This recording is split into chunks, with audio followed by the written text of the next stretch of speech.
बंगोपसागर लघुचाप 2 दिन प्रबल वर्षिब। वर्तमान सूचना अनुसार घूर्णिबलय प्रभाव में उत्तर पश्चिम बंगोपसागर तथ्य उत्तर ओडिशा एवं पश्चिम उपकूल एक लघुचाप क्षेत्र सृष्टि होइछे।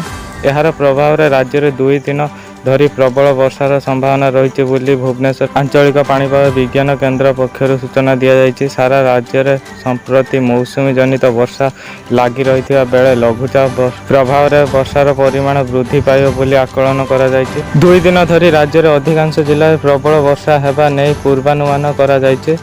आगामी 24 घंटा मध्य संबलपुर, अनुगुल, बौद्ध, सोनपुर, बरगढ़, देवगढ़, बलांगीर, सुंदरगढ़, केउझर और झारसुगुड़ा जिले में केतेक स्थान में प्रबल वर्षा संभावना रही है। सब जिला को ऑरेंज वार्निंग जारी करा जाइए। सेहीपरि मयूरभंज, बालेश्वर, भद्रक, जाजपुर, कटक, ढेंकानाल, खोर्धा, नयागढ़, कंधामाल, कलाहांडी, नवरंगपुर और नुआपड़ा जिले में गोटे बा 2टी स्थान में प्रबल वर्षा संभावना थिबारु एही सब जिला को येलो वार्निंग जारी करा जाइए।